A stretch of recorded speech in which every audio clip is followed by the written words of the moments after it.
Hello friends, welcome to Kargi classes. Date आज की 19 फरवरी 2021 और इंडियन एक्सप्रेस से इंपॉर्टेंट न्यूज़ जो आज हम डिस्कस करने वाले हैं, एक बार उन पर एक नज़र डाल लेते हैं। सबसे पहले हम देखेंगे कोविड डिप्लोमेसी। हमारे जो प्रधानमंत्री है उन्होंने वीज़ाज़ का ऑफ़र किया है। जो भी मेडिक्स है, मेडिक्स मतलब डॉक्टर हो गए, नर्सेज हो गए, अगर वो आना चाहें, रीजन वाइज बात की गई है और रीजन में पर्टिकुलरली बात की गई है साउथ एशिया और साथ में इंडियन ओशियन के जो आइलैंड कंट्रीज़ हैं उनके साथ में अपनी एक स्ट्रॉन्ग कोलैबोरेशन की बात की है यहाँ पर, वैक्सीन को लेकर के भी और साथ में फर्दर ट्रीटमेंट्स को और फर्दर एक्सपीरियंसेस को शेयर करने के लिए। तो एक तो ये आर्टिकल हम देखने वाले हैं।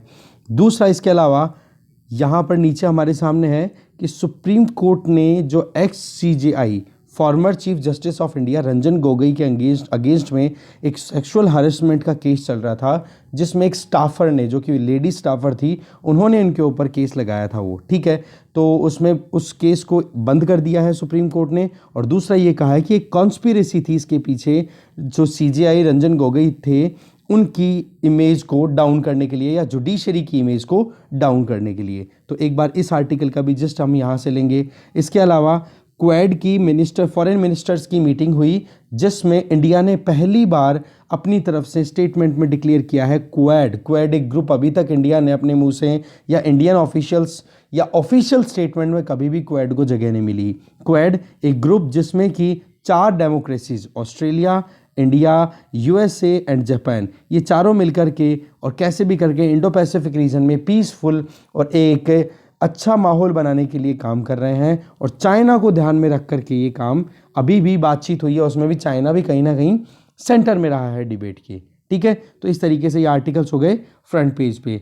आगे चलते हैं। एक छोटी सी न्यूज़ हो रहा है कि मेट्रो मैन जिनको बोला जाता है, जिन्होंने दिल्ली मेट्रो का पूरा प्रोजेक्ट संभाला था, जिनका नाम है ई श्रीधरन, वो अब बीजेपी को ज्वाइन करेंगे। तो फिलहाल यहाँ पे ये बताना नहीं है कि बीजेपी को ज्वाइन कर रहे हैं या नहीं, पॉइंट इतना सही है कि मेट्रो मैन किसको बोला जाता है। तो ई श्रीधरन जो है ये इंजीनियर हैं, ये केरला से अब बीजेपी की सीट पर इलेक्शन लड़ेंगे। तो ये चीज़ थोड़ी सी आगे चलते हैं। अब फिर आ गए हम एक्सप्लेन पेज पे, जिसमें फर्स्ट आर्टिकल है कि एलआईसी का फर्स्ट जो इनिशियल पब्लिक ऑफरिंग होगा, मतलब एलआईसी में लोगों से इन्वेस्ट कराने के लिए जो आप मार्केट में शेयर्स उतारते हो, उनकी वेट हो रही है।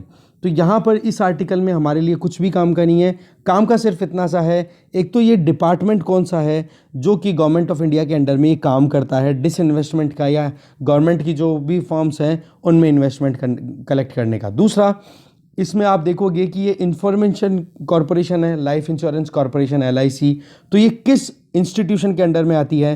तो वो है इरडा, ठीक है, insurance regulatory and development authority. और साथ में अगर ये स्टॉक, अब जो आईपीओज हैं वो लॉन्च कहाँ पे होंगे? सेबी के रेगुलेशन को फॉलो करने पड़ेंगे। तो स्टॉक रेगुलेटर कौन है हमारे यहाँ पे? सेबी। तो इसके अलावा और कुछ भी इंपॉर्टेंट कंटेंट नहीं है, तो आपके लिए यहाँ पर हम इस आर्टिकल को बिल्कुल भी डिस्कस नहीं करने वाले हैं।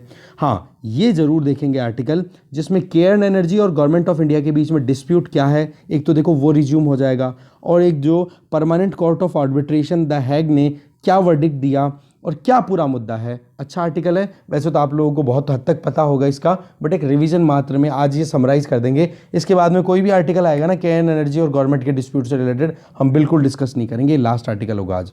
फेसबुक ने तो देखो यहाँ पर ऑस्ट्रेलिया में अपनी तरफ से मतलब टफ स्टांस लेने की शुरुआत भी कर दी है, क्योंकि ऑस्ट्रेलिया में जैसे ही नया कानून आया ना कि मीडिया की बार्गेनिंग लॉ, मतलब न्यू मीडिया बार्गेनिंग लॉ जैसे ऑस्ट्रेलिया की पार्लियामेंट में इंट्रोड्यूस हुआ, उसको लेकर के गूगल ने तो देखो नेगोशिएशंस करने शुरू कर दिए मीडिया हाउसेस से, बट फेसबुक ने क्लियर बोल दिया कि अब से हम ऑस्ट्रेलिया की जितनी भी न्यूज़ फीड्स हैं उनको हम हमारे प्लेटफॉर्म पे शेयर नहीं होने देंगे, चाहे वो लोकल हो चाहे इंटरनेशनल हो, कोई फ़र्क नहीं पड़ता।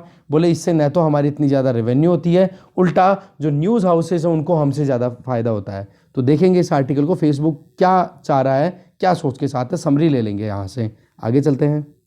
नेक्स्ट आ गए हम वर्ल्ड पेज पे, जहाँ पे आप देखोगे कि यूएसए में लाइफ एक्सपेक्टेंसी है वो बहुत कम हो गई है, मतलब पिछले 1 साल में जब ये कोविड-19 पैंडेमिक चल रहा था कम हुई है, और वो भी कितनी, लगभग 2.7 ईयर्स। मतलब अगर पहले कोई 80 ईयर्स अगर जी रहा था ऑस्ट्रेलिया में, जीने की एक्सपेक्टेंसी थी, तो अब उसकी एज घट करके कितनी हो गई, 2.7 ईयर्स रिड्यूस हो चुके हैं। और ये पर्टिकुलरली देखा गया ब्लैक अमेरिकन्स में। देखो ऑक्सफैम की एक रिपोर्ट आई थी जिसमें क्लियरली कोविड-19 के लिए क्या बोला था, इनइक्वालिटी वायरस बोल दिया था इसको। आप देखोगे यहाँ पर भी इफेक्ट किस पर जा रहा है ज़्यादा, ब्लैक अमेरिकन्स पे। ठीक है, कोविड-19 की वजह से बहुत ज़्यादा क्राइसिस का सामना करना पड़ा। ये वाली न्यूज़ हम डिटेल में देख ही रहे हैं कि फेसबुक ने ऑस्ट्रेलिया में न्यूज़ एक्सेस को बिल्कुल ब्लॉक कर दिया है, तो यहाँ पर डिस्कस हम बिल्कुल नहीं करेंगे। इसके अलावा वर्ल्ड पेज पे हमारे लिए जो इंपॉर्टेंट न्यूज़ है ना, वो है यहाँ पर ये वाली, नासा का जो परसिवरेंस है, ठीक है, जो रोवर है वो लैंड हो चुका है और वो आप देखोगे बहुत बड़ी सक्सेस कंसिडर की जा रही है। तो एक ये आर्टिकल हम देखेंगे, नासा का मार्स मिशन। ठीक है, दूसरा आप देखोगे म्यांमार, अभी जो मिलिट्री कू हो चुका है, तो यूके और कनाडा ने तो देखो जो म्यांमार जनरल है उन पर सैंक्शंस लगा दिए, जबकि क्वाड की, जिसमें हम फर्स्ट पेज पे डिस्कशन करने वाले हैं, उसमें ऑस्ट्रेलिया, इंडिया, जापान और यूनाइटेड स्टेट्स, इन्होंने चारों ने मिलकर ये कहा कि जल्दी से जल्दी डेमोक्रेसी को रिस्टोर कर देना चाहिए म्यांमार में। ठीक है, तो ज़्यादा कुछ इंपॉर्टेंट है नहीं इसमें, तो ये भी डिस्कस करने लायक नहीं है, कंटेंट हमने देख ही लिया। तो इस पेज पे हमारे लिए इंपॉर्टेंट क्या है, नासा वाला। आगे चलते हैं, इकोनॉमी पेज पे हम देखें तो एमएसएमई के क्रेडिट की बात करें कि जो medium, small and micro enterprises होते हैं, उनके पास में अब लोन की व्यवस्था थोड़ी सी बढ़ती हुई दिखाई दे रही है। तो ये कह सकते हैं कि अगर क्रेडिट डिमांड बढ़ रही है, दैट मीन्स इकोनॉमी थोड़ा बहुत हल्का फुल्का ट्रैक पे आ रही है। वैसे आर्टिकल में बहुत माइन्यूट डिटेल्स हैं जो बिल्कुल भी काम की नहीं है, बस एक चीज़ काम की है यहाँ पे, उसके बारे में आपको थोड़ा सा गूगल करना पड़ेगा, वो है emergency credit line guarantee scheme. ये क्या थी या क्या है emergency credit line guarantee scheme? ये एमएसएमईज को क्रेडिट देने से एसोसिएटेड है। बस इतना सा इंपॉर्टेंट चीज़ मैं बता रहा हूँ, बाकी आप एक बार गूगल करोगे इसके बारे में। रिपीट कर रहा हूँ, emergency credit line guarantee scheme. इसके अलावा ये वाला आर्टिकल है, इसको हम वैसे ही एक्सप्लेन पेज पे देख ही रहे हैं, केयर एंड एनर्जी का और गवर्नमेंट का डिस्प्यूट, बिल्कुल डिस्कस नहीं करेंगे। इधर ये जो आर्टिकल है जिसमें ये बताया जा रहा है कि फ्यूल टैक्स राइज हो रहे हैं, एक्साइज ड्यूटी बहुत ज़्यादा राइज हो गई है। गंगानगर राजस्थान का एक डिस्ट्रिक्ट है, वहाँ पर आप देखोगे 100 रुपये पर लीटर पेट्रोल जो है वो बिक रहा है। तो यहाँ पर इस आर्टिकल में क्या बताया जा रहा है कि अगर फ्यूल में टैक्स हाइक मिल रहा है तो दूसरी तरफ टैक्स रेवेन्यू लॉस भी तो है। जैसे कि जीएसटी में जो टैक्सेशन के बेसिस पर रेवेन्यू कलेक्शन होना था वो भी तो नहीं हो रहा। तो ऐसे करके बोले फ्यूल टैक्स जो है वो कंपनसेट करेगा। ठीक है, तो इसलिए ज़्यादा कुछ इस आर्टिकल में काम का है नहीं, हमने देख लिया मोटा मोटा क्या बोलना चाह रहा है इसमें। आरबीआई ने अपनी तरफ से क्लियर कर दिया कि डीएचएफएल का टेक ओवर कर लिया जाएगा पीरामल ग्रुप के द्वारा, बिल्कुल काम का आर्टिकल नहीं है। इसके अलावा यहाँ पर आप देखोगे CAIT ने बिल्कुल क्लियरली गवर्नमेंट से कहा है कि अमेजोन को बैन करो, confederation of all India traders. तो क्यों बोला है देखेंगे इस आर्टिकल को, काम की चीज़ निकल के आएगी। ये एप्पल से एसोसिएटेड है। इसी तरीके से आप देखोगे इधर गंगवार ने लॉन्च किया सॉफ्टवेयर, ठीक है, सर्वे सॉफ्टवेयर। लेबर मिनिस्टर हैं, ठीक है, संतोष गंगवार, उनका ये था कि इंडिया में हमें सर्वे करने की ज़रूरत है माइग्रेंट और डोमेस्टिक वर्कर्स के बारे में। इससे क्या होगा कि आगे पॉलिसी फॉर्मुलेट करने में ईजी गोइंग रहेगा। तो ये केवल सर्वे की बात की जा रही है, ठीक है। और EPFO में ज़्यादा से ज़्यादा लोगों को कवरेज मिले, ठीक है, एम्प्लॉयज़ प्रोविडेंट फंड ऑर्गेनाइजेशन जो होता है ना, बोला उसमें ज़्यादा से ज़्यादा वर्कर्स को कवर किया जाए। तो इसलिए ज़्यादा कुछ काम का इसमें कंटेंट आ नहीं रहा। इधर बात की जा रही है इन्फ्लेशन टारगेट को रिव्यू किया जा रहा है। फाइनेंस मिनिस्टर बोल रहे हैं कि जो RBI को टारगेट दिया हुआ है ना 2 ± 4% का, तो टोटल कितना हो, 4 ± 2% का, तो ओवरऑल कितना जाएगा मैक्सिमम, लगभग यहाँ पे लिख देता हूँ 4 ± 2% टॉलरेंस दी हुई है। तो इसका असर कितना हो जाएगा, रेंज की कितनी होगी, 2 से 6%। बोले इसको एक बार रिव्यू करेंगे क्योंकि अभी कोविड-19 पैंडेमिक की वजह से बहुत ज़्यादा मुश्किलें आई हैं, तो एक बार इसको देखने की ज़रूरत है, ठीक है। तो वो रिव्यू वाली बात हो रही है। इसके अलावा प्राइम मिनिस्टर ने अपनी तरफ से कहा है कि डिस्कॉम्स के लिए नया फ्रेमवर्क हम तैयार करेंगे। डिस्कॉम कौन से होते हैं, डिस्कॉम होते हैं डिस्ट्रीब्यूशन कंपनीज जो कि इलेक्ट्रिसिटी डिस्ट्रीब्यूशन का काम करती है, वो देखती है। तो ये भी इसमें कुछ ज़्यादा काम का नहीं है। अब देख लेते हैं आर्टिकल्स को जो इंपॉर्टेंट है उनको डिटेल में। फर्स्ट आर्टिकल है कोविड डिप्लोमेसी। PM मोदी ने अपनी तरफ से पिच किया और कहा कि वीज़ाज हम अलोकेट करेंगे मेडिक्स को, मतलब डॉक्टर्स को, नर्सेज को, या जो भी एक्सपर्ट्स हैं, साइंटिस्ट उनको, और एयर एम्बुलेंस की फैसिलिटी भी हमने डेवलप की और वो कंटिन्यू रखेंगे। तो रीजनल कोलैबोरेशन को बहुत वैल्यूएबल टेक अवे बता रहे हैं इस पर्टिकुलर कोविड-19 के टाइम पे। ठीक है, क्योंकि रीजन में अगर कोलैबोरेशन रहता है तो वो फिर बाद में अपने आप ही, आप कह सकते हो, देखो आज एशियान की बात करो, यूरोपियन यूनियन की बात करो, ये क्या है, रीजनल ऑर्गेनाइजेशन ही तो है। आज अगर यूरोपियन कंट्रीज़ कहीं फ्लॉरिश हो रहे हैं, south east Asian countries flourish हो रहे हैं, तो उसके पीछे क्या है, उनके बीच में एक कोलैबोरेशन। सबसे अच्छी बात तो क्या है कि ये जो लेटर डिक्लेयर हुआ है ना, फाइनली ऑफिशियल सोर्स से जब पता पड़ा, तो इस चीज़ को एंडोर्स किया गया है पाकिस्तान की तरफ से भी। जो पीएम प्रधानमंत्री मोदी ने जो प्रपोजल दिया ना कि हाँ हम एयर एम्बुलेंस की या वीज़ा प्रोवाइड करेंगे मेडिक्स को, वो प्रपोजल को पाकिस्तान ने भी अपनी तरफ से एंडोर्स किया है। तो ये चीज़ आप देख सकते हो, एक अच्छी चीज़ है, एक थोड़ा सा साइन है यहाँ पे। इसके अलावा कोविड-19 को मैनेज करना, गुड एक्सपीरियंसेस को शेयर करना, गुड प्रैक्टिसेस को शेयर करना और वे फॉरवर्ड के लिए काम करना, ये बहुत ही इंपॉर्टेंट है। और हेल्थ लीडर ने अभी तक जितना कुछ भी किया है वो अभी कंटिन्यू रखने की ज़रूरत भी है। तो अफ़गानिस्तान, बांग्लादेश, भूटान, मालदीव, मॉरिशस, नेपाल, पाकिस्तान, इनके अलावा सेशल्स एक अफ्रीकन कंट्री है, वैसे तो अफ्रीकन कॉन्टिनेंट में काउंट होता है, बाकी इंडियन ओशियन में आता है। सेशल्स, श्रीलंका, इंडिया, इन सब ने पार्टिसिपेट किया है। और सीधा सा एक ही चीज़ है कि वर्ल्ड का बताया गया कि वर्ल्ड ने बहुत ध्यान से देख रहा था कि ये जो रीजन है ना, साउथ एशियन रीजन, वहाँ पर बोला बहुत ज़्यादा मोर्टेलिटी फैटेलिटी होने वाली है इस वायरस की वजह से। बट एक्चुअल में जो रिस्पॉन्स दिया है ना, वो वाकई में काबिल तारीफ़ रहा है। और आज सबसे ज़्यादा जो सक्सेस रेट है या फिर फर्टिलिटी रेट मिनिमम कहीं पर है तो वो साउथ एशिया में ही है। तो ये चीज़ कहीं ना कहीं बहुत अच्छी बात है। देखो सार्क एक ग्रुप है, ठीक है, उसके बारे में आप पढ़ लेना। वो ग्रुप वैसे तो ठंडे बस्ते में, क्योंकि पाकिस्तान और इंडिया की राइवलरी चलती रहती है, तो इसकी वजह से, और ये ही दो मेन स्टेक होल्डर हैं, बड़े स्टेक होल्डर हैं, इनके बीच में एडजस्टमेंट नहीं होता, तो फिर सार्क कहीं ना कहीं ठंडे बस्ते में बिल्कुल एकदम साइड हो गया है। फिर बाद में आया BBIN, ठीक है, बांग्लादेश, भूटान, इंडिया, नेपाल ग्रुप, जो एक रोड ट्रांसपोर्टेशन को कैसे भी करके ट्रेड को इम्प्रूव करने के लिए, बट उसके अंदर भूटान ने जल्दी से अप्रूवल देने से मना कर दिया। तो इन सब के रिप्लेसमेंट के तौर पे फिर बिम्स्टेक पे जाने की कोशिश की थी हमारे प्रधानमंत्री ने, बट बिम्स्टेक में साउथ एशियन रीजन जो है ना वो नहीं आता। तो इंडिया और पाकिस्तान के बीच में जो टांग खिंचाई होती है ना, देखो वो थोड़ा सा सेटल होगी तब जाके प्रॉब्लम सॉर्ट आउट हो सकती है। देखो medicine supply, PPE, testing equipment, इनकी सप्लाई करना, ये क्या है, ये एक आप देख सकते हो, इट्स कोविड डिप्लोमेसी, कि किस तरीके से इंडिया ने अपनी वैल्यू, अपनी जो इमेज है वो राइज की है। और वाकई में कमेंडेबल लीडरशिप अगर होती है तो इस तरीके से आउटकम निकलता है। बेसिकली ये पॉलिटिकल स्टांस नहीं है, पॉइंट इतना सही है कि इंडिया आज अपनी तरफ से, क्योंकि इंडिया में जो जैसे कोवैक्सीन, कोविशील्ड ये डेवलप हुए हैं, और ये फैसिलिटी अगर पड़ोसियों को अगर हम अवेल कराते हैं तो वो चीज़ वाकई में आउटकम दिखाती है। अभी देखो लेटेस्ट एक इंस्टेंस आपको पता है कि श्रीलंकन गवर्नमेंट ने मना कर दिया पाकिस्तानी प्राइम मिनिस्टर इमरान खान के स्पीच को, क्योंकि वहाँ पर जाकर वो कश्मीर के मुद्दे को उठाएंगे, ये डर था श्रीलंकन गवर्नमेंट को, तो उन्होंने उनके पार्लियामेंट्री एड्रेस को कैंसिल ही कर दिया। ठीक है, तो ये एक डिप्लोमेटिक विन आप कंसिडर कर सकते हो, डिप्लोमेटिक अपर एज बोल सकते हो कि हाँ इंडिया अपनी तरफ से रीजन में कहीं ना कहीं अपनी एक जो रोल प्ले करना चाहिए वो अख्तियार कर पा रहा है। ठीक है, आगे चलते हैं। दूसरा आर्टिकल है कि सुप्रीम कोर्ट ने CJI रंजन गोगोई के अगेंस्ट में जो केस चल रहा था सेक्सुअल हरासमेंट का या फिर हरासमेंट का, उसको बंद कर दिया है और ये कहा है कि ये जो पूरा मुद्दा था ये एक कॉन्स्पिरेसी थी, एक षड्यंत्र था। ठीक है, इस कमेटी में देखो, कमेटी अपॉइंट की गई थी AK पटनायक इंक्वायरी कमेटी, तो उन्होंने इस पूरे मैटर को इंक्वायर किया, तो उन्होंने कहा कि यहाँ पर कुछ ना कुछ कॉन्स्पिरेसीज के पीछे थी। ये सेक्सुअल हरासमेंट के जो चार्जेस लगाए गए थे CJI, जो फॉर्मर CJI रंजन गोगोई के अगेंस्ट में। ठीक है, तो ये कह के फिर इस मुद्दे को पूरा बंद कर दिया गया है। इसमें पूरा मुद्दा क्या था कि एक स्टाफर थी, ठीक है, उस स्टाफर का अपॉइंटमेंट जब ये रंजन गोगोई जब सुप्रीम कोर्ट में केवल जज हुआ करते थे उस टाइम पर उसका अपॉइंटमेंट होना था, और उसने जब जॉब ज्वाइन की तो उसका ये कहना था कि उस टाइम पे मेरे साथ में बहुत ज़्यादा सेक्सुअल हैरेसमेंट किया गया था, इस वजह से आप मुझे जस्टिस दिलाओ।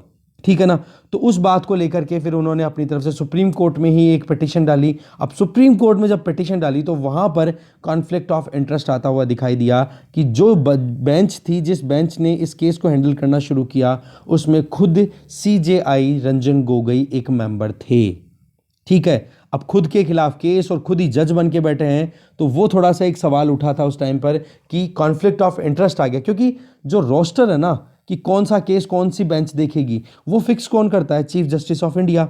तो इनके खिलाफ में जो चार्जेस लगे सेक्सुअल हैरेसमेंट के, वो टैकल करने के लिए जो सुप्रीम कोर्ट की जजेस की बेंच बैठी, उसमें उस बेंच के हेड कौन थे उस टाइम पर? जो चीफ जस्टिस ऑफ इंडिया थे रंजन गोगोई, वो। तो ये थोड़ा सा कंसर्निंग था, बट अभी जो ये कमेटी ने कहा है, AK पटनायक इंक्वायरी कमेटी ने, उसके बेसिस पे ये केस देखो वैसे हो गया है बंद। ठीक है, तो ज़्यादा कुछ इसमें डिस्कस करने की ज़रूरत है नहीं। दूसरे आर्टिकल को देखते हैं। नेक्स्ट आर्टिकल है, चाइना दिमाग में है। क्वाड मिनिस्टर्स ने एक दूसरे की टेरिटोरियल इंटीग्रिटी को रेस्पेक्ट करने की बात की है। पहली बार हुआ है कि इंडिया ने ऑफिशियली क्वाड टर्म यूज़ की है, कि क्वाड्रिलेटरल ग्रुप भी कोई नाम है जिसमें US, ऑस्ट्रेलिया, जापान और इंडिया साथ में काम करते हैं। और मेन जो फोकस है वो क्या है कि चाइना का जो एग्रेशन दिख रहा है, चाहे वो टेरिटोरियल वाटर्स की बात करो, साउथ चाइना सी की बात करो, ईस्टर्न लद्दाख की बात करो, या कोई और रीजन की बात करो, तो वहाँ पर चाइना को कंटेन करने के लिए सारे कंट्रीज़ साथ में काम करने के लिए तैयार हैं। ये चाहते हैं कि एक रिस्पेक्टफुल वे में आगे काम किया जाए, टेरिटोरियल इंटीग्रिटी को ध्यान में रखें, सॉवरेनिटी को सबकी को आप रिस्पेक्ट करो, रूल ऑफ लॉ लेकर के आओ, ट्रांसपेरेंसी ज़्यादा से ज़्यादा प्रमोट करें, फ्रीडम ऑफ नेविगेशन। ऐसा नहीं कि साउथ चाइना सी को खुद की लेक बता दिया चाइना ने, वहाँ से कोई शिप ले जा ही नहीं सकता। एक इंटरनेशनल नेविगेशन में फ्रीडम होनी चाहिए। इंटरनेशनल सीज़ में पीसफुल, अगर कोई इंटरनेशनल सीज़ में नेविगेशन एकदम आसान होना चाहिए, तो अगर कोई डिस्प्यूट है तो उसका पीसफुल रेजोल्यूशन होना चाहिए। इस बात पर जोर दिया गया, और मेनली फोकस क्या था? चाइना का एग्रेशन। देखो, ऑस्ट्रेलिया और US ये दोनों तो शुरू से ही क्वाड को क्वाड बोलते आए हैं, बट हमारी जो फर्स्ट टाइम ये ऑफिशियल स्टेटमेंट है जिसमें क्वाड्रिलेटरल ग्रुप को सीधा बताया है। तो एक चीज़ तो आपको भी समझ में आ गई कि जो बाइडेन के अपॉइंट होने के 1 महीने के अंदर अंदर क्वाड की एक्सटर्नल अफेयर मिनिस्टर्स की मीटिंग होती है, तो इसका मतलब चाइना को लेकर के जो पूरा एक मूड है ना US का, वो कंटिन्यू है जो डोनाल्ड ट्रंप ने छोड़ा था। ठीक है, पार्टिसिपेंट्स कौन कौन थे? हमारी तरफ से external affair minister S Jaishankar, USA की तरफ से वहाँ के secretary of state Antony Blinken, और ऐसे ही ऑस्ट्रेलिया के फॉरेन मिनिस्टर मरीन पायने, और ऐसे जापान की तरफ से तोशिमित्सु मोतेगी, इन्होंने पार्टिसिपेट किया था। ठीक है, तो ये मीटिंग में वही चीज़ आ गई कि किस तरीके से काम किया जाना चाहिए, इंडो पैसिफिक रीजन में अच्छे से काम हो। आसियान का भी सपोर्ट यहाँ पर ड्रॉ किया गया है, क्योंकि आसियान कंट्रीज़ जो है ना, वो साउथ चाइना सी से कनेक्टेड रहते हैं, तो इस वजह से भी उनको थोड़ा सा थ्रेट रहता है। ठीक है, तो बोले कि वहाँ से भी हमें प्रोटेक्शन मिलनी चाहिए। Scott Morrison Australian prime minister से हमारे प्राइम मिनिस्टर ने बात भी की है कि हम आगे कंटिन्यू काम करेंगे। और साथ में देखो, फ्रांस ने, जर्मनी ने और UK ने अपनी जो इंडो पैसिफिक पॉलिसी है वो पहले डिक्लेयर कर दी है, तो वो भी कहीं ना कहीं एक रूल बेस्ड सिस्टम को ज़्यादा प्रोटेक्ट करने की बात कर रहे हैं। ठीक है, बाकी जो जितने भी पार्टिसिपेंट्स थे उन्होंने भी अपनी तरफ से बात कही। अच्छा, जापान के फॉरेन मिनिस्टर मोतेगी ने क्या कहा? बोला हम सीरियसली कंसर्न्ड है चाइना के कोस्ट गार्ड लॉ से लेकर के, क्योंकि वही बात है, वहाँ पर साउथ चाइना सी के साथ में तो प्रॉब्लम किसके साथ आती है? आसियान कंट्रीज़ के साथ में। और ईस्ट चाइना सी में आप देखोगे तो वहाँ पर प्रॉब्लम करता है चाइना किसके साथ में? जापान के साथ में। तो बोला वहाँ पर हमें थोड़ा सा कंसर्न है।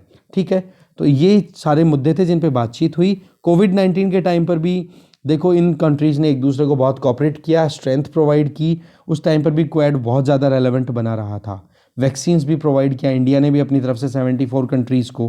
तो ये भी कहीं ना कहीं अप्रिशिएशन का कारण बना, इंडिया को अप्रिशिएट किया गया डिफरेंट पार्टिसिपेंट्स के द्वारा। ठीक है, देखते हैं आगे। आपके सामने स्क्रीन पर है, आप देख सकते हो कि साउथ चाइना सी कहाँ पर है। ये देखो, ये रहा साउथ चाइना सी। इसकी किस किस के साथ बॉर्डर बनती है वो आप देख लो ध्यान से। वियतनाम इधर है, इधर मलेशिया आ गया, इधर आप देखोगे फिलीपींस है, इस तरफ आप देखोगे ब्रुनई है, ये छोटा सा कंट्री जिसको मैं एन सर्कल कर रहा हूँ, ये मलेशिया का ही पार्ट है।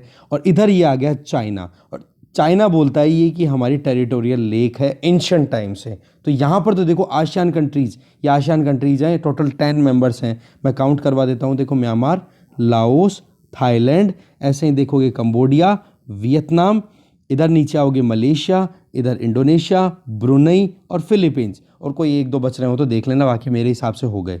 ठीक है, इधर आप देखोगे ईस्ट चाइना सी, यहाँ पर जापान के साथ में ये अड़ंगे लगाता रहता है। तो यहाँ से एक चीज़ बड़ी क्लियर होती हुई दिखाई दे रही होगी आपको कि चाइना जो है वो दोनों तरफ अपनी तरफ से मनमानी करने की कोशिश कर रहा है, और इसी चीज़ पे जो टेरिटोरियल और सॉवरेनिटी है उसको प्रोटेक्ट करने की बात की है क्वेड ने। आगे चलते हैं, अब हम आ गए हैं इकोनॉमी पेज पे। एक सेकंड, आप यहाँ पर सबसे पहले हम देखने वाले हैं कि कौन सा डिपार्टमेंट है जो कि गवर्नमेंट के जितने भी शेयर्स हैं, इक्विटी है, पब्लिक सेक्टर फर्म्स के, उनमें का कितना इन्वेस्ट कराना है, क्या करवाना है। तो वो डिपार्टमेंट कौन सा है? वो डिपार्टमेंट है department of investment and public asset management, DIPAM. ठीक है, तो ये आप ध्यान रखना इस डिपार्टमेंट के बारे में। तो एलआईसी के जो आईपीओज लॉन्च किए जा रहे हैं ना, इनिशियल पब्लिक ऑफरिंग्स, ठीक है, ऑफर्स जिसमें लोग इन्वेस्ट करेंगे, ठीक है, तो वो लॉन्च कौन करवाएगा? दीपम, अपने हिसाब से प्लान करके कि कितने रुपए हमें उठाने हैं मार्केट से। ठीक है, अब देखते हैं केयर्न एनर्जी और गवर्नमेंट का क्या डिस्प्यूट है। एक बार फिर से देखो, केयर्न एनर्जी के एग्जीक्यूटिव साइमन थॉमसन और फाइनेंस सेक्रेटरी अजय भूषण की मीटिंग हुई और उन्होंने बातचीत की, तो पता पड़ा कि कुछ एक कंस्ट्रक्टिव आउटकम के साथ में आगे बढ़ना चाह रहे हैं। ठीक है, बेसिकली था क्या कि 1.2 बिलियन डॉलर का एक हर्जाना देने की बात की गई थी, जो परमानेंट कोर्ट ऑफ आर्बिट्रेशन है द हैग नेदरलैंड्स में दिसंबर 2020 में, कि गवर्नमेंट ने जो रेट्रोस्पेक्टिव टैक्स लगाए, रेट्रोस्पेक्टिव का मतलब कि आज कानून बनाया और पीछे की डेट से आप टैक्स लगा रहे हो, तो बोला उसकी वजह से बहुत ज़्यादा हैरेसमेंट हुआ है, बहुत ज़्यादा परेशानियों का सामना करना पड़ा है केयर्न एनर्जी को। और कोर्ट ने ये कहा कि ये जो रेट्रोस्पेक्टिव टैक्स लगाया गया है केयर्न एनर्जी पे, वो इक्विटेबल ट्रीटमेंट, जो एक कंपनियों को इक्वल ट्रीटमेंट देना चाहिए, उसका ब्रीच है, जो कि इंडिया और यूके के बीच में बायलैटरल ट्रीटी के बेसिस पे एंश्योर किया गया था कि यूके की कोई भी कंपनी इंडिया में आकर अगर इन्वेस्ट करती है तो उसको यहाँ की कंपनियों की तरह ही इक्वली ट्रीट किया जाएगा, जो कि इस एग्रीमेंट के बेसिस पे होना था। बट ये रेट्रोस्पेक्टिव टैक्सेशन सिस्टम ने कहीं ना कहीं ब्रीच कर दिया है इस एग्रीमेंट को। तब जाकर के बोला कि भाई गवर्नमेंट ऑफ इंडिया को 1.2 बिलियन डॉलर का हर्जाना भुगतना पड़ेगा और देना पड़ेगा केयर्न एनर्जी को। तो मीटिंग हुई, बातचीत हुई, पॉजिटिव आउटकम की तरफ जाने की बात की जा रही है। और आप देखोगे कि यहाँ पर जो सॉल्यूशन निकालने का स्कोप है वो है विवाद से विश्वास tax amnesty and dispute resolution mechanism, जिसमें क्या है कि टैक्सेशन को लेकर के अगर किसी भी कंपनी का गवर्नमेंट ऑफ इंडिया के साथ में कोई डिस्प्यूट चल रहा है तो इस डिस्प्यूट को क्लियर करने के लिए स्कीम शुरू की गई थी, जिसका नाम था विवाद से विश्वास। ये ध्यान रखना आप। दूसरा, जो ये permanent court of arbitration PCA the Hague ने अपनी तरफ से जो वर्डिक्ट दिया, इसको अपील करने का जो मौका है वो गवर्नमेंट ऑफ इंडिया के पास में उस वर्डिक्ट की डेट से 90 दिन का है। तो मार्च तक गवर्नमेंट ऑफ इंडिया इसको अपील कर सकता है। तो अभी फिलहाल अपील करने की बजाय, और अपील कहाँ करेंगे? हायर कोर्ट इन सिंगापुर में कर सकते हैं। ठीक है, बट अपील से पहले फाइनेंस मिनिस्ट्री ऑफिशियल्स ने, जिसमें कि central board of direct tax के चेयरमैन है वो भी बैठे, और ये इधर से आए जो केयर्न एनर्जी यूके बेस्ड जो कंपनी है उसके सीईओ भी थे और फाइनेंस सेक्रेटरी भी थे। तो इन्होंने बातचीत करने की शुरुआत की है। तो देखते हैं आगे क्या होता है। अब बात आ जाती है डिस्प्यूट क्या है। देखो 2006-07 की बात है, 15 साल पहले की, जब यूके की एक जो केयर्न एनर्जी है, केयर्न यूके कंपनी, ठीक है, उसने अपनी कुछ होल्डिंग्स को बेच दिया केयर्न इंडिया होल्डिंग की को। किसको? केयर्न इंडिया को। मतलब अपनी खुद की सब्सिडियरी से, एक सब्सिडियरी से दूसरी सब्सिडियरी को अपने एसेट्स बेच दिए। तो इसमें क्या हुआ, इनकम टैक्स अथॉरिटीज़ ने चेक किया तो उनको लगा कि केयर्न यूके है ना, इसने कैपिटल गेन किया है, इसका बहुत फ़ायदा हुआ है कि जिससे कि अपनी ही एक सब्सिडियरी से दूसरी सब्सिडियरी, अपनी ही दूसरी ब्रांच की एक कंपनी को बेच रहे हैं, तो उनको टैक्स देने की ज़रूरत है लगभग 24,500 करोड़ रुपए की। फिर दोनों में लिटिगेशन चलते हैं, केस चलते हैं, फिर इनकम टैक्स अपीलेट ट्रिब्यूनल में भी मुद्दा जाता है, हाई कोर्ट में भी बहुत सारे मुद्दे अटके रहते हैं। इवन आज भी एक कैपिटल गेन का केस है, वो दिल्ली हाई कोर्ट में फंसा पड़ा है। बट इस जो income tax tribunal act, appellate tribunal में जब ये मुद्दा गया तो उसने केयर्न एनर्जी के अगेंस्ट में बोला कि केयर्न एनर्जी को ये जो पैसा है ये देने की ज़रूरत है। फिर इस बात को लेकर के केयर्न एनर्जी ने थोड़ा और दिमाग लगाया, फिर उन्होंने देखो लूप होल्स बहुत ढूंढे हैं केयर्न एनर्जी ने, इसलिए गवर्नमेंट भी अपनी बात पे अड़ी रही। फिर आप देखोगे केयर्न एनर्जी की तरफ से जो पूरी जितने स्टेक्स थे ना इंडिया में, उन सभी स्टेक्स में से ज़्यादातर हिस्सा एक मतलब दूसरी कंपनी जिसका नाम है वेदांता, उसको बेच दिए 2011 में। तब जाके इनकम टैक्स अथॉरिटीज़ ने कह दिया कि भाई आप 10% हिस्सा जो है अपने एसेट्स का वो नहीं बेच सकते, बाकी आप बेच सकते हो, क्योंकि जितने एसेट केयर्न एनर्जी के इंडिया में थे उसका टोटल वैल्यूएशन निकाले तो 24,500 करोड़ रुपए का हर्जाना तभी भुगता जा सकता है या फिर फुलफिल किया जा सकता है जब केयर्न एनर्जी अपने पास में 10% एसेट्स रखे। तो ऐसे करके ये मुद्दा पूरा खिंच गया और केयर्न एनर्जी कहाँ पहुँच गई, इस बायलैटरल ट्रीटी यूके और इंडिया के बीच में जो इन्वेस्टमेंट बायलैटरल ट्रीटी थी उसके बेसिस पे permanent court of arbitration the Hague में पहुंच गई और वहां पर जाकर के इस डिस्प्यूट से रिलेटेड बातें हुई। तो जाके फिर बाद में इंटरनेशनल आर्बिट्रेशन कोर्ट ने ये कहा कि ये जो कुछ भी मुद्दा है इस मुद्दे में गवर्नमेंट ने अपनी तरफ से ट्रीटी को वायलेट किया है, तो गवर्नमेंट को हर्जाना देने की ज़रूरत है। और हर्जाना पर कितना, 1.2 बिलियन डॉलर्स। तो इस चीज़ को लेकर के अब ये नेगोशिएशन चल रहे हैं केयर्न एनर्जी के सीईओज के भी, सीईओ और गवर्नमेंट ऑफ इंडिया के जो मिनिस्टर्स हैं और या फिर सेक्रेटरीज हैं, इनके बीच में बातचीत हो रही है। तो आई होप आपको मुद्दा समझ में आ गया होगा। आगे चलते हैं। नेक्स्ट आर्टिकल है कि फेसबुक ने क्यों स्विच ऑफ कर दिए ऑस्ट्रेलिया की सारी न्यूज़ेस को अपने प्लेटफॉर्म पे पोस्ट होने से के लिए और क्या इसका इम्पैक्ट है।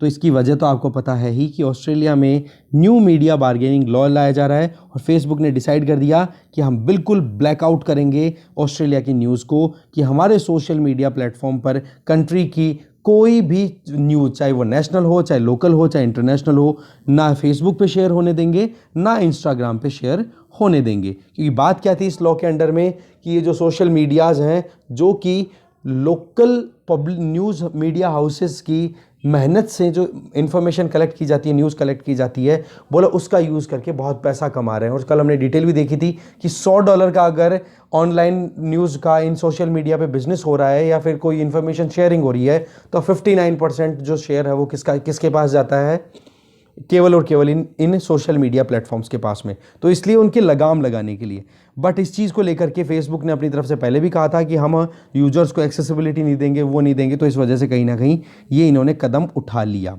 ठीक है, देखो पब्लिशर्स के साथ में कॉमर्शियल एग्रीमेंट करना एक ऑब्लिगेशन हो रहा था कि जो भी न्यूज़ हाउसेज हैं उनके साथ में बोले फेसबुक को, गूगल को इनको एग्रीमेंट करना पड़ेगा। बट उस एग्रीमेंट से गूगल तो देखो कहीं ना कहीं तैयार हो गया था और उन्होंने तो अपने एग्रीमेंट तैयार भी कर लिए। बट दूसरी तरफ फेसबुक ने अपनी तरफ से बिल्कुल हार्ड स्टैंस ले लिया, बोले कि हम बिल्कुल भी नहीं करने वाले हैं।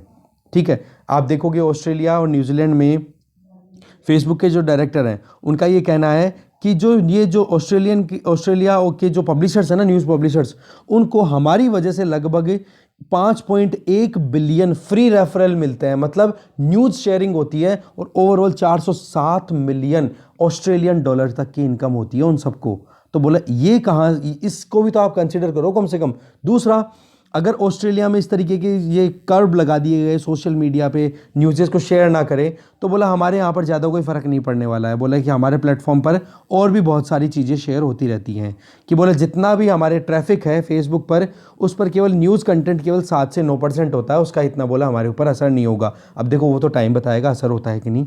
दूसरी तरफ मीडिया बार्गेनिंग लॉ है, उसके बेसिस पे देखो दिसंबर में बहुत सारी जैसे गूगल, फेसबुक, इन्होंने अपनी तरफ से एग्रीमेंट करने भी शुरू किए हैं। ऐसी बात नहीं है कि फेसबुक नेगोशिएट नहीं कर रहा। यूके में फेसबुक ने अपना फेसबुक न्यूज़ करके एक नए प्लेटफॉर्म शुरू कर दिया जिसमें यूके में ये फेसबुक जो है वो न्यूज़ हाउसेस से कोलैबोरेट करेगा और उनके पास उनको लाइसेंस फी जितनी लगती है ना कि हाँ वो न्यूज़ पब्लिशर बने तो गवर्नमेंट से उनको लाइसेंस लेना पड़ा था, उसका एक हिस्सा उनको पे किया जाएगा फेसबुक के द्वारा उन जो मीडिया हाउसेज हैं उनको। तो इससे क्या हो जाएगा, एक अच्छे से बैलेंस बन पाएगा। तो देखने वाली बात है कि फेसबुक ने देखो एक बार तो ऑस्ट्रेलिया में बैन कर दिया है और थोड़ा सा ये भी देखने वाली बात है कि ऑस्ट्रेलिया में ये जो कदम उठाए गए हैं इनका असर हो सकता है थ्रू आउट वर्ल्ड भी देखने को मिले। देखो गूगल ने तो अपनी तरफ से तो कदम उठाने शुरू कर दिए, बोले ठीक है हम एग्रीमेंट कर लेंगे और खुद से तैयार कर लिए एग्रीमेंट्स, ठीक है।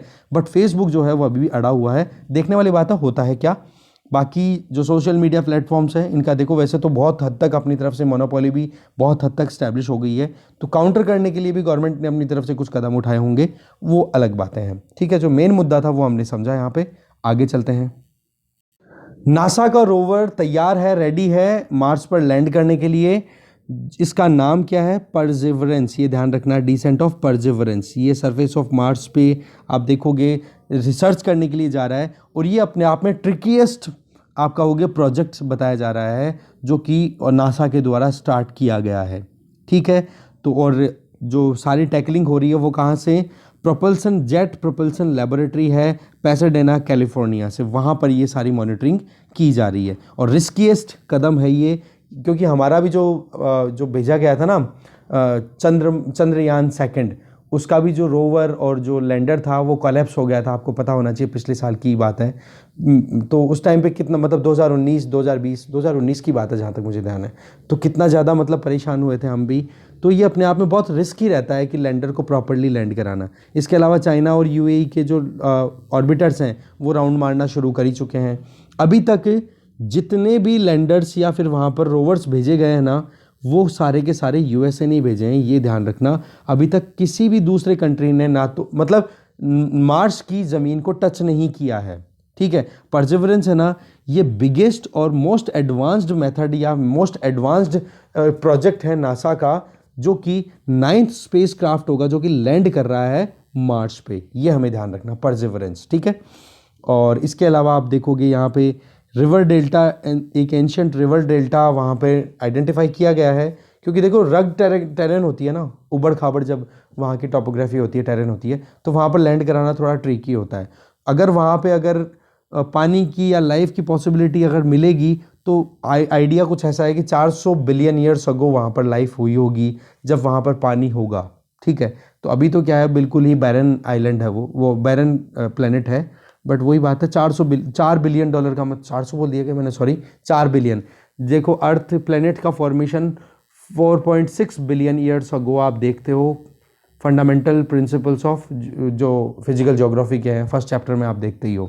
तो आप देख लो कितना पुराना यहाँ पर लाइफ हो पाई होगी। बट वही बात अभी करंटली तो है नहीं, उसके डिस्कवरी के लिए ये परसेवरेंस नासा ने अपनी तरफ से भेजा है। आगे चलते हैं। आज का फाइनल आर्टिकल है दैट इज कि सीएट का मतलब हो गया साइट, सॉरी, जिसका फुल फॉर्म हो गया confederation of all India traders. उन्होंने गवर्नमेंट से अर्ज किया है, रिक्वेस्ट किया है कि Amazon.com INC के जितने भी फंक्शंस हैं उनको बंद कर दो।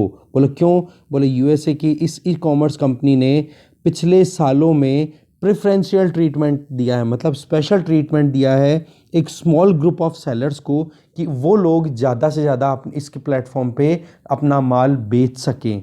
बोला पार्शियलिटी दिखाई है इन लोगों ने। तो इस वजह से कहीं ना कहीं इस फॉरेन कंपनी को हमें यहाँ पे बैन करने की ज़रूरत है, क्योंकि इन्वेस्टमेंट को अट्रैक्ट करने के लिए इन्होंने ये काम किया था। एक बार रुकिए, तो इसमें क्या है, अमेजोन का कॉन्फ्लिक्ट ऑफ इंटरेस्ट आ गया कि इन्होंने प्रोडक्ट, अमेजोन ने वो ही ज़्यादा प्रमोट किए जो ये स्मॉल ग्रुप ऑफ सेलर्स का था, जो कि अमेजोन में इन्वेस्ट कर रहे थे। तो इस चीज़ को लेकर के ये जो confederation of all India traders हैं ये नाराज़ है, बोले कि ये चीज़ तो बहुत ही गलत है, इसलिए अमेजोन इंडिया को बिल्कुल बैन कर दो। अब बात यह है कि आगे क्या होता है, थोड़ा सा डिस्कशन डिबेट पूरी होगा, वो सारी बातें आगे आएंगी। तो ये एलिगेशन तो देखो कम से कम बाहर निकल के आए हैं ही, कि 2012 से 2019 की जो फंक्शनिंग रही ना अमेजोन की, उस पर सवाल उठाए जा रहे हैं ट्रेडर्स के द्वारा। ठीक है, तो डिस्कशन में इतना ही था। Thank you very much for watching this video.